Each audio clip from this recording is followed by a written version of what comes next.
வணக்கம். நான் உங்கள் லட்சுமி பாட்டி. இப்போ என்ன லஞ்சுக்கு என்ன குழம்பு செய்ய போகிறேன்னா, மோர் குழம்பு பண்ண போகிறேன். மோர் குழம்பு எந்த காயும் போடாமல் வடை மோர் குழம்பு செய்ய போகிறேன் பாருங்கள். இந்த வடை மோர் குழம்பு எங்கள் வீட்டில் நிறைய செய்வாங்க. எங்கள் அம்மா வடை மோர் குழம்புலாம் அருமையாக செய்வாங்க. நான் இன்றைக்கி வடை மோர் குழம்பு செய்கிறேன். வடை காரக்குழம்பு செய்வாங்க, வடை மோர் குழம்பு, வடையில் நிறைய குழம்பு செய்வாங்க எங்கள் அம்மா. எங்களுக்கு ரொம்ப பிடிக்கும். வடை மோர் குழம்பு செய்ய போகிறேன். அது எப்படி செய்கிறேன்றதை நான் உங்களுக்கு காமிக்கிறேன் பாருங்கள். அதுக்கு என்னென்ன வச்சுருக்கேன்னு கடலைப்பருப்பு ஒரு கடலைப்பருப்பு ஊற வச்சுருக்கிறேன். அதில் கொஞ்சம் சீரகம் போட்டிருக்கேன். ஒரு 4 வரமிளகா போட்டு ஊற வச்சுருக்கிறேன். இந்த வடைக்கு துவரம்பருப்பு 1 ஸ்பூன் துவரம்பருப்பு ஊற வச்சுருக்கேன். கெட்டியான தயிர் வச்சுருக்கிறேன் பாருங்கள். நல்ல தயிர் நல்லா கெட்டியாக இருக்கணும், புளிக்காமல் இருக்கணும் தயிர். அப்போ தான் நல்லாயிருக்கும். கொஞ்சம் மோர் குழம்புக்கு நைட்டு போட்டு காலையில் செய்யுங்க. 4-5 நாள் தயிர்லாம் செய்யாதீங்க, நல்லா இருக்காது. கருவேப்பிலை வச்சுருக்கிறேன், தேங்காய் வச்சுருக்கிறேன், பச்சை மிளகா, வரமிளகா தாளிக்கிறதுக்கு 2 வெள்ளைப்பூண்டு, ஒரு 4 பல் வச்சுருக்கேன், கருவேப்பிலை தலை வச்சுருக்கேன். இது அரைக்கணும். மோர் குழம்புக்கு இது அரைக்க போகிறேன் தாளிக்கிறதுக்கு. இது வடைக்கு. ஓகேவா? முதல்ல வடைக்கு அரைச்சிக்கலாம். வடைக்கு எல்லாம் ரெடி பண்ணி வச்சுக்கிட்டோம்னா மோர் குழம்பு சீக்கிரம் செஞ்சிடலாம். முதல்ல தண்ணி எல்லாம் வடிச்சிருங்க. தண்ணி ஊற்றாமல் அரைக்கணும். இன்னும் பாட்டி வெங்காயம் கட் பண்ணல. வெங்காயம் வடைக்கு கட் பண்ணிவிட்டு காமிக்கிறேன். நிறைய வெங்காயம் போடாதீங்க. ஒரு 3 வெங்காயம், ஒரு சின்ன மீடியம் சைஸில் ஒரு 3 வெங்காயம் போட்டிங்கன்னா போதும் வடைக்கு. இதை அரைச்சிட்டு உங்களுக்கு காமிக்கிறேன். நல்லா தண்ணியெல்லாம் வடிகட்டி வரமிளகா, சீரகம், கடலைப்பருப்பு, 4 வெள்ளைப்பூண்டு போட்டுக்கிறேன். இப்போ அரைச்சிட்டு வந்துடலாம். கொஞ்சம் உப்பு போட்டு அரைச்சிக்கலாம். வடைக்கு தேவையான உப்பு போட்டுக்கலாம். இப்போ பாட்டி அரைச்சிட்டு வந்துடுறேன் பாருங்கள்.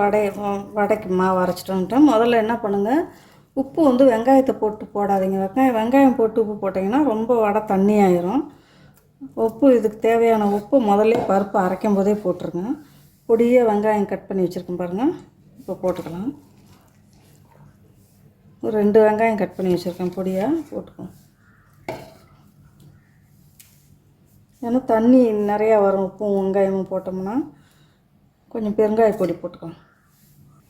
நீங்கள் கட்டி பெருங்காயம் இருந்தால் கட்டி பெருங்காயம் போட்டுக்கோங்க. கட்டி பெருங்காயம் காலி ஆயிடுச்சு எனக்கு. நல்லா பிசைஞ்சுக்குவோம். ஃபஸ்ட்டு வடையை போட்டு அப்புறம் மோர் தாளிக்கலாம். பாருங்கள், எண்ணெய் காஞ்சிருச்சு. அதில் போட்டு பார்த்தோம் பாருங்கள், மேலே வருது. அந்த மாதிரி மேலே வரும்போது வடையை ஒன்று ஒன்றா தட்டி போட்டுக்கலாம்.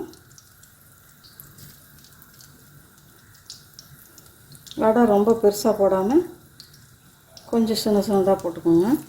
மோர் குழம்புக்கு போடணும் இல்லையா, அதனால் ரொம்ப பெருசாக போடாதீங்க. நம்ம சாப்பிட்றதுக்கு போடுற வடை மாதிரி போடாதீங்க. குழம்புக்கு போடுற வடை மாதிரி சின்னதாக போடுங்க. எங்கள் அம்மா இப்படி தான் போடுவாங்க. ரொம்ப சின்னதாக போடுவாங்க. எங்களுக்கு அந்த மாதிரி வடை குழம்பு செஞ்சுட்டா ரொம்ப ரொம்ப பிடிக்கும். அன்றைக்கி எங்களுக்கு ரொம்ப சந்தோஷமாக இருக்கும். வடை குழம்பு, காரக்குழம்பு பண்ணுவாங்க, ரொம்ப அருமையாக இருக்கும். நம்ம கத்திரிக்காய் முருங்கைக்காய் போட்டு காரக்குழம்பு பண்ணுறோமே, அந்த மாதிரி தான் பண்ணி என்ன பண்ணுவாங்க, அந்த மாதிரி மிளகாயெல்லாம் அரைச்சி குழம்பு கூட்டி வச்சுட்டு வடை சுட்டு வடையை போட்டுருவாங்க. இந்த குழம்பு சாப்பிட்றதுக்கு மறுநாள் அப்போல்லாம் நாங்கள் பழைய சோறு தானே மறுநாள் காலையில் சாப்பிடுவோம். இட்லி தோசையெல்லாம் எங்கே சாப்பிடுவோம். அப்போ அந்த பழைய சாதத்துக்கு அந்த வடை குழம்பு ரொம்ப அருமையாக இருக்கும். காலையில் ஸ்கூலுக்கு போகும்போது பழைய சாதம் சாப்பிட்டு போகும். இப்போ வெயில் காலம், நிறைய எல்லோரும் பழைய சோறு அரிசி 1 டம்ளர் அதிகம் போட்டு ஆக்கி தண்ணி ஊற்றி வச்சுட்டு என்ன பண்ணுங்கள், காலையில் பழைய சோறு சாப்பிடுங்க, மதியானமும் சாப்பிடுங்க பழைய சோறு. எண்ணெய்க்கு நம்ம வடை சட்டில் எவ்வளோ எண்ணெய் ஊற்றிருக்கோமோ அந்த அளவுக்கு போதுமான அளவுக்கு போடுங்க. எல்லா வடையும் பொரிச்சிட்டு உங்களுக்கு காமிக்கிறேன். இப்போ பார்த்திங்கன்னா மோர் குழம்புக்கு ஒரு மசாலா அரைச்சிடுவோம். ஒரு 2 கீத்து தேங்காய் எடுத்து வச்சுருக்கிறேன். ஒரு 3 பச்சை மிளகா போட்டுக்கலாம். 3 பச்சை மிளகா. பருப்பு பார்த்திங்கன்னா 1 ஸ்பூன் வச்சுருக்கேன். 1 டேபிள் ஸ்பூன் ஊற வச்சுருக்கேன் துவரம்பருப்பு. நீங்கள் கடலைப்பருப்பு வேணாலும் ஊற வச்சுக்கோங்க. துவரம்பருப்பு தான் போட்டிருக்கேன். துவரம்பருப்பு போட்டிங்கன்னா நல்லா டேஸ்ட் கொடுக்கும் மோர் குழம்பு. சீரகம் பார்த்திங்கன்னா ஒரு டீஸ்பூன் போட்டுக்கலாம். வடை வேகட்டும். துவரம்பருப்பு, தேங்காய், பச்சை மிளகா, சீரகம் இது 3ஐயும் அரைச்சிட்டு வந்துடலாம். இது 3 தான் போடணும். அதுக்கு மேலே வேறு எதையுமே போடக்கூடாது. நீங்கள் இஞ்சி பூண்டு இதெல்லாம் போடணுன்னா அது உங்கள் இஷ்டம். போடணுன்னா போட்டுக்கோங்க. நான் போட மாட்டேன். பாருங்க, வடை சுட்டாச்சு.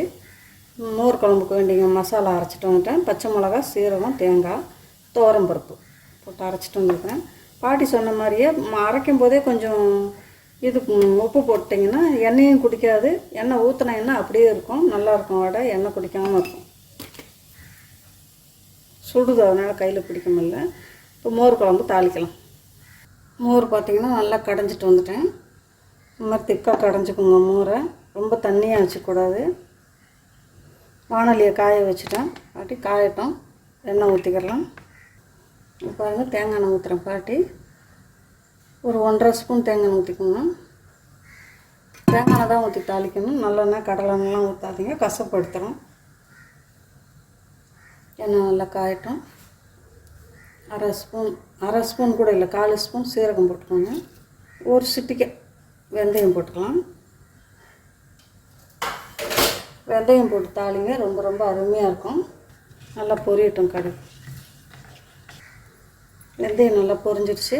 பாருங்கள், ஒரு சின்ன துண்டு இஞ்சி கட் பண்ணி வச்சுருக்கேன். இஞ்சி அரைக்கிறதுக்கு போடக்கூடாது. இந்த மாதிரி தாளிக்க தான் போடணும். அரைக்கிறதுக்கு போட்டிங்கன்னா அந்த டேஸ்ட்டு வேறு மாதிரி போயிடும்.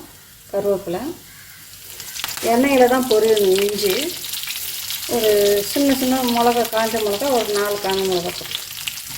உங்கள் காரம் எவ்வளோ தேவையோ அவ்வளோ போட்டுக்கணும். நான் பச்சை மிளகா போட்டு அரைச்சிருக்கிறேன் இல்லையா, அதனால் கொஞ்சம் சின்னதாக காஞ்ச மிளகா போட்டுக்கலாம். பெருங்காயத்தூள் போட்டுக்கலாம்.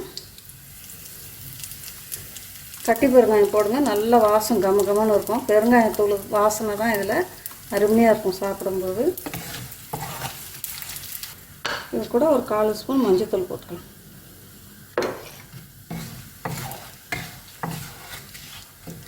இப்போ அரைச்சி வச்சோம் இல்லையா கலவை, அதை போட்டுக்கலாம்.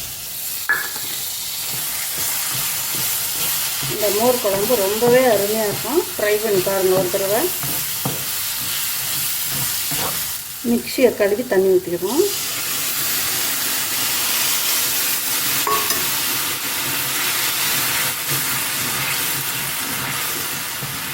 ஸ்டவ் கொஞ்சம் ஸ்லோவாக வச்சுக்கலாம். அப்போ தான் கொஞ்சம் நல்லா பருப்பு போட்டிருக்கோம் இல்லையா, இந்த பருப்போட பச்சை வாடை போட்டோம். ரொம்பவும் கொதிக்கக்கூடாது. கொஞ்சம் கொதிச்சா போதும். நான் காமிக்கிறேன் பாருங்கள் உங்களுக்கு எப்படின்ட்டு. உப்பு போட்டுக்கலாம். மோர் குழம்புக்கு தேவையான உப்பு போட்டுக்கணும்.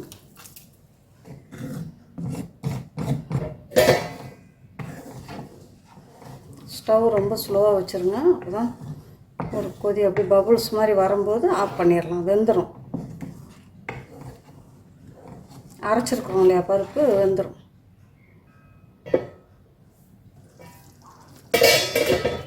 பாருங்கள், ரொம்பவும் கொதிக்கக்கூடாது. இந்த மாதிரி தான் கொதிக்கணும். இந்த மாதிரி கொதி வந்தால் போதும். ரொம்ப சலசலன்னு கொதிக்கக்கூடாது. குழம்போட டேஸ்ட் போயிடும். மழை கொதிக்க வைக்காதீங்க. பருப்பெல்லாம் வெந்துடும். இப்போ மோர் ஊற்றிக்கலாம். மோர் புளிக்காத மோர் தான் ஊற்றணும். புளிச்ச மோர் ஊற்றாதீங்க. நைட்டு போட்டு காலையில் மோர் குழம்பு செய்யுங்க. திக்கான மோர். காலைல மோர் குழம்பு செய்ய போகிறோம் அப்படின்னு நினச்சிங்கன்னா நைட் தயிர் போட்டு வச்சிடணும். தயிர் ரொம்ப புளிச்சதுன்னா நல்லா இருக்காது. அது மோர் குழம்பு மாதிரி இருக்காது. புளிச்ச மோர் குடிக்கிறோம் இல்லையா, அந்த மாதிரி இருக்கும். இது ஒரு பபுள்ஸ் வரட்டும். மூடி வச்சுருவோம். நீங்கள் பக்கத்துலேயே இருக்கணும். மோர் குழம்பு தாளித்து மூடி வச்சுட்டு போயிடக்கூடாது. பக்கத்துலேயே இருக்கணும். பாருங்கள், பபுள்ஸ் மேலே வருது பாருங்கள்.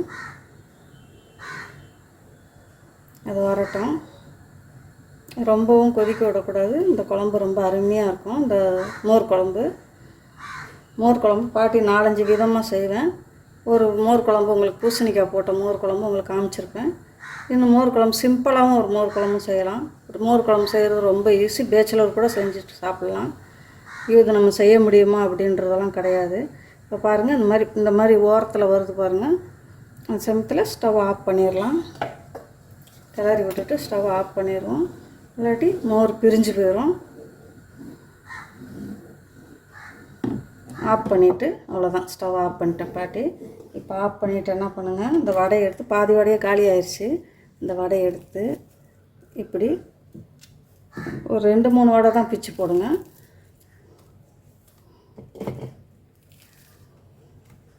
ஒரு 3 வடை பிச்சு போட்டேன். மீதி வடையை அதிலே போட்டுருங்க.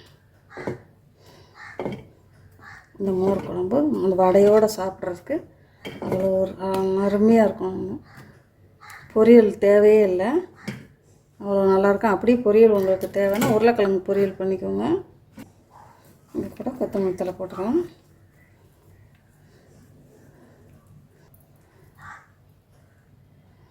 பச்சை மிளகாய் முழுசாக போடணும், கிள்ளி போட்டுறாதீங்க, காரம் இறங்கிரும். நான் சும்மா வீடியோவுக்கு ஷோக்காக அந்த பச்சை மிளகாயை வச்சுருக்கிறேன், இந்த கருவேப்பிலை வச்சுருக்கிறேன்.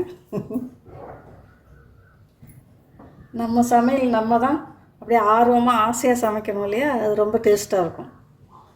அவ்வளோ மனசுக்குள்ளே அவ்வளோ அழகாக நல்லா சமைக்கணும், குழந்தைங்க நம்மளை பாராட்டணும்னு நினச்சிட்டு நம்ம ரசித்து அது ஒரு கலை, ருசித்து சமைக்கணும். ஓகேவா? ரொம்ப ரொம்ப நல்லாயிருக்கும் இந்த மோர் குழம்பு. இந்த மோர் குழம்பு வீடியோ உங்களுக்கு பிடிச்சதுன்னா, இந்த மசால் வடை மோர் குழம்பு உங்களுக்கு பிடிச்சிருதுன்னா பாட்டிக்கு லைக் பண்ணுங்கள், ஷேர் பண்ணுங்கள், கமெண்ட் பண்ணுங்கள். பாட்டிக்கு மறக்காமல் சப்ஸ்கிரைப் பண்ணுங்கள்.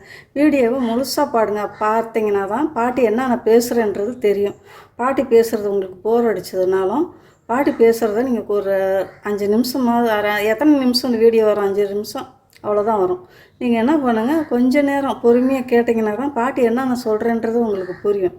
அப்படி தான் எல்லா வீடியோவுமே அப்படி தான். நீங்கள் முழுசாக பாருங்கள், பார்க்கும்போதே ஒரு லைக் தட்டி விட்டுருங்க பாட்டிக்கு. ஓகேவா?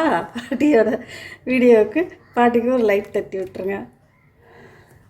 இந்த மாதிரி மோர் குழம்பு நீங்கள் ட்ரை பண்ணுங்கள், ரொம்ப ரொம்ப அருமையாக இருக்கும். இந்த வீடியோ உங்களுக்கு பிடிச்சதா லைக் பண்ணுங்கள், ஷேர் பண்ணுங்கள், கமெண்ட் பண்ணுங்கள். பாட்டிக்கு மறக்காமல் சப்ஸ்கிரைப் பண்ணுங்கள். தேங்க்யூ.